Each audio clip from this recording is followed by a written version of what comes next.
Hello everyone, कैसे हैं अभी आप सभी। उम्मीद करता हूं कि आप अपनी जगह पर सब बिल्कुल ठीक होंगे, अच्छे से पढ़ाई कर रहे होंगे। तो विषय पर आते हैं। मैंने संविधान और उससे जुड़ी व्यवस्थाओं के लिए वीडियो बनाना शुरू किया था।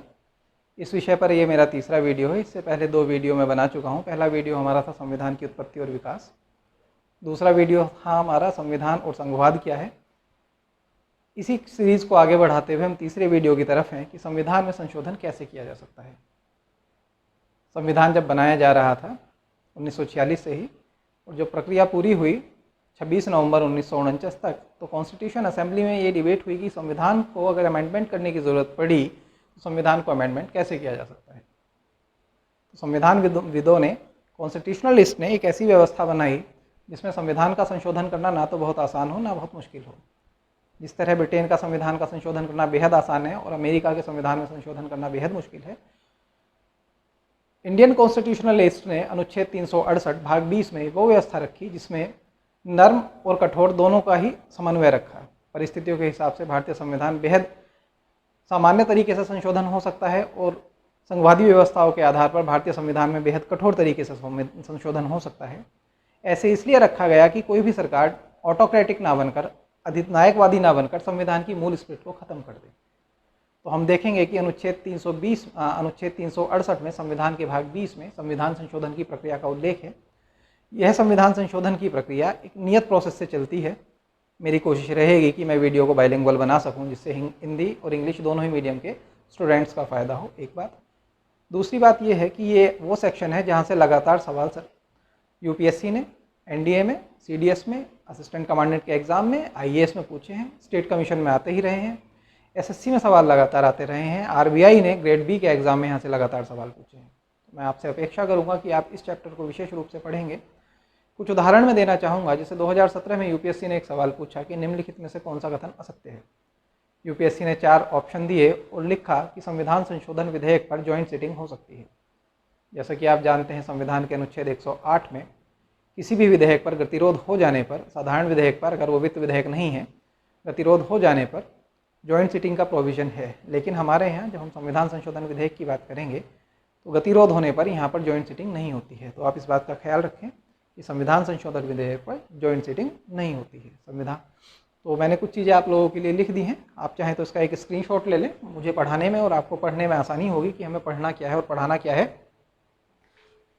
तो अब इस मुद्दे पर आते हैं कि संविधान का संशोधन कैसे हो सकता है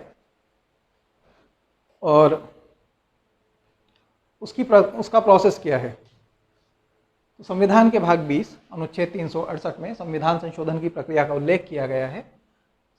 पहला पॉइंट खास ये याद रखने का है कि संविधान संशोधन विधेयक संसद के किसी भी सदन में रखा जा सकता है। एक बात, संविधान संशोधन विधेयक केवल संसद में ही रखा जा सकता है, राज्य विधानमंडल में नहीं रखा जा सकता।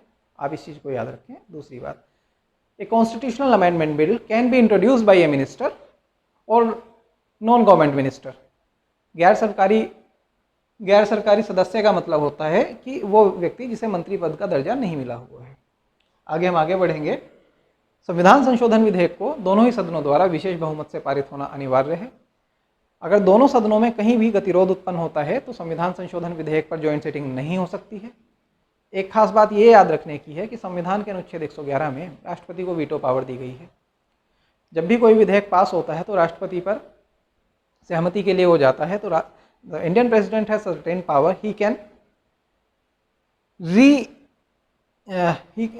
Can return the bill to the assembly to reconsider it. Bharat के राष्ट्रपति विधेयक को पुनर्विचार के लिए लौटा सकते हैं। लेकिन अगर वही विधेयक सेम कंडीशन में दोबारा पेश कर दिया जाए तो राष्ट्रपति को अपनी अनुमति देनी होती है। राष्ट्रपति वीटो भी कर सकते हैं, लेकिन संविधान संशोधन विधेयक को राष्ट्रपति वीटो नहीं कर सकते हैं। राष्ट्रपति को अपनी अनुमति देनी ही होगी। तो ये 2-3 पॉइंट इसमें बहुत बेहद याद रखने ज़रूरी है कि केवल संसद में रखा जाएगा, किसी भी सदन में रखा जा सकता है, राष्ट्रपति को अपनी अनुमति देनी ही होती है। अब हम आगे देखेंगे कि संविधान में संशोधन कितनी तरह से हो सकता है। तो जब हम अनुच्छेद 368 को पढ़ेंगे तो हम पाएंगे कि संविधान में संशोधन की प्रक्रिया का 2 तरह से उल्लेख है। एक विशेष बहुमत द्वारा, दूसरा विशेष बहुमत और आधे राज्यों की सहमति के द्वारा।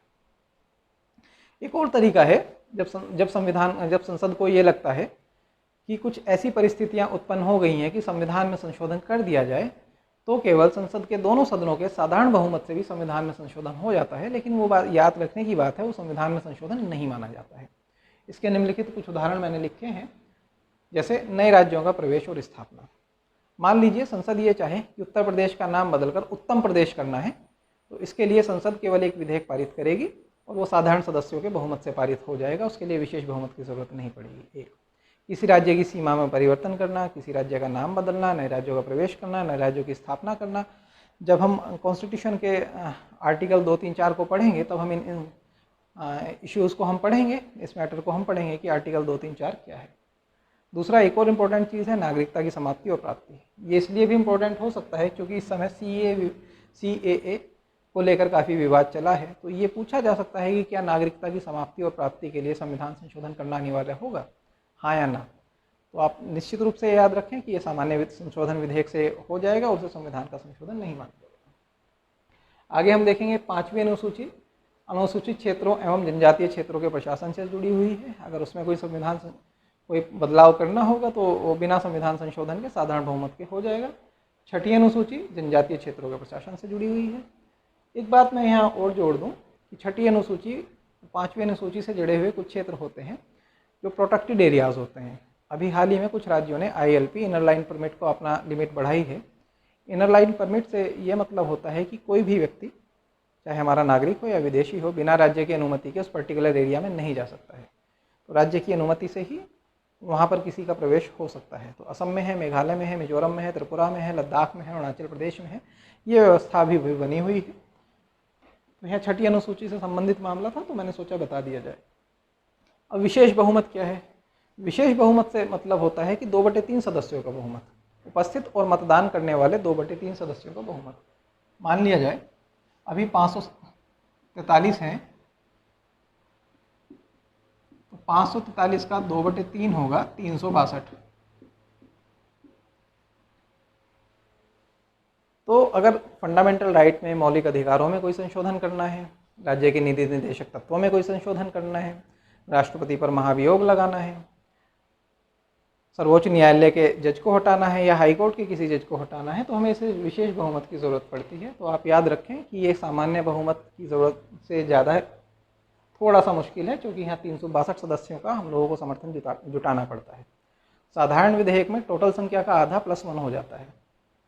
अब आते हैं विशेष बहुमत वाले, विशेष बहुमत प्लस आधे राज्यों का साधारण बहुमत।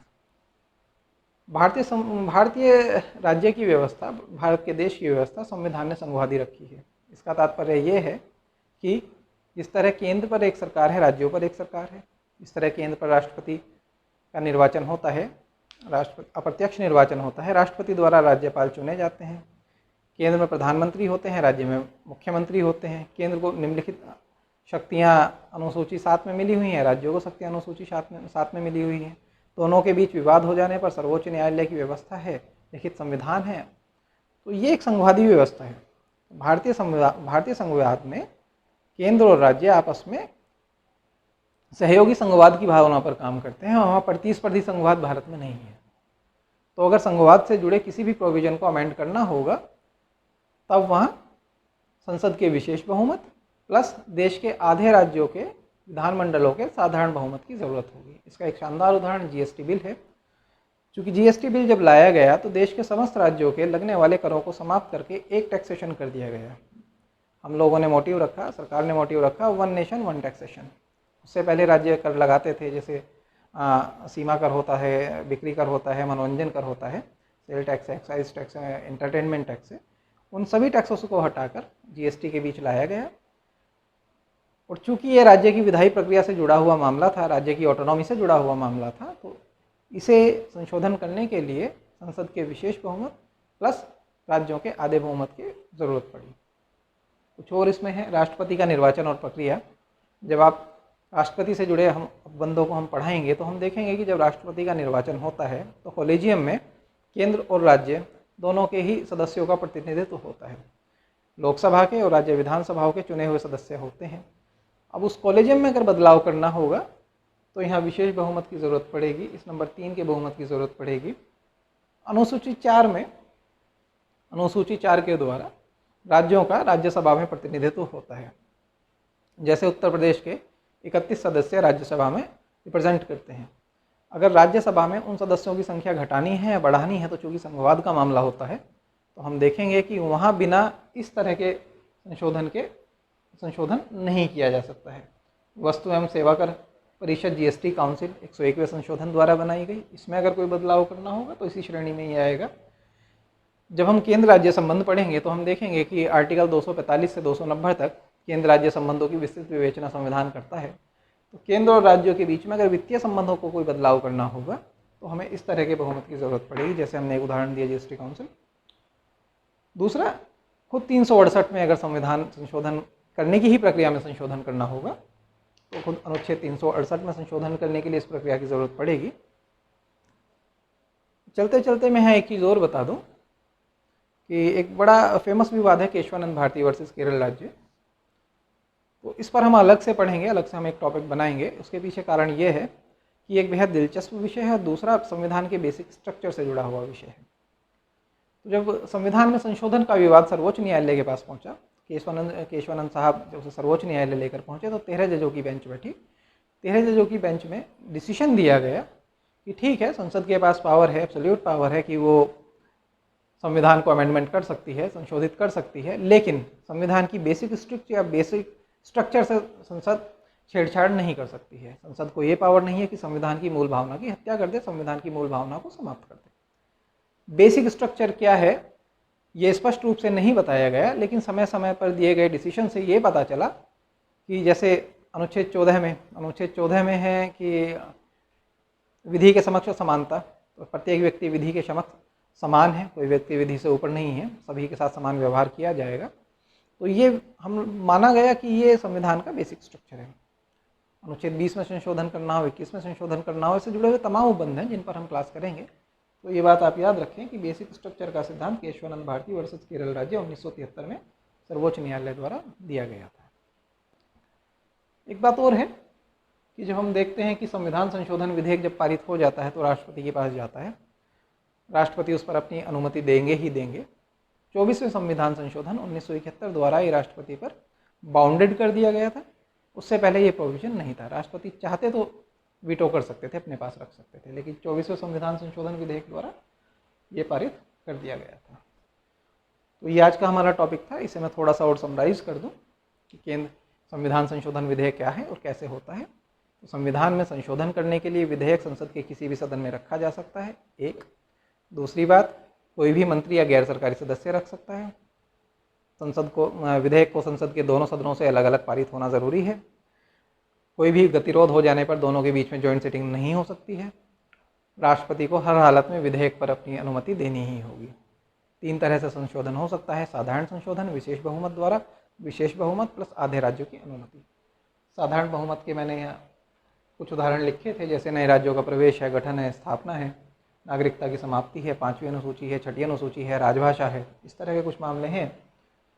विशेष बहुमत में जैसे फंडामेंटल राइट है, डीपीएसपी है, राष्ट्रपति पर महाभियोग लगाना है, सर्वोच्च न्यायालय के या उच्च न्यायालय के न्यायाधीश को हटाना है। और एक तीसरी कैटेगरी है विशेष बहुमत और आधे राज्यों का साधारण बहुमत, जैसे संघवादी व्यवस्था से जुड़े प्रावधानों में संशोधन करना हो, राष्ट्रपति का निर्वाचन प्रक्रिया में संशोधन करना हो, राज्यों का राज्यसभा में प्रतिनिधित्व में संशोधन करना हो, 7वीं अनुसूची में संशोधन करना हो, जीएसटी काउंसिल में संशोधन करना हो, तब इस तरह के संशोधन को लाने की ज़रूरत पड़ेगी।